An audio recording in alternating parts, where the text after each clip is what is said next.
Estamos, Modo Navidad en Deco Ideas y Manualidades. Este es el momento perfecto para llenar de magia y calidez cada rincón de nuestro hogar. Y hoy queremos inspirarte con hermosas ideas para decorar en esta temporada tan especial. Quédate hasta el final. La Navidad no es solo una época del año, es una oportunidad para conectar con nuestros seres queridos y compartir momentos inolvidables y llenar de alegría nuestros espacios. Es el tiempo de celebrar la unión, la esperanza y la magia que nos envuelve. Para que tu decoración navideña sea todo un éxito, puedes seguir algunos tips. Elige un tema o paleta de colores. Esto dará cohesión a tus decoraciones. Aprovecha elementos naturales, incluye piñas, ramas de pino o flores de Pascua para darle un toque cálido y orgánico a tu decoración. Por su parte, las luces cálidas o LED en cortinas, guirnaldas o figuras iluminadas crean un ambiente acogedor. Decora espacios pequeños. No te olvides de los rincones. Una vela, un adorno o una pequeña corona pueden marcar la diferencia. Personaliza tus decoraciones. Haz tus propios adornos. No solo es divertido, sino que también añade un toque único a tu hogar. Recuerda que lo más importante es disfrutar del proceso y hacer de tu hogar un lugar especial donde la magia de la Navidad cobre vida. Espero que disfrutes de principio a fin esta colección realizada con mucho cariño para ti.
Deco Ideas y Manualidades te desea unas felices fiestas llenas de amor, paz y creatividad.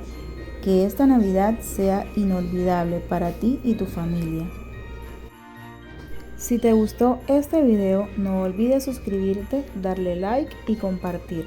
Hasta la próxima.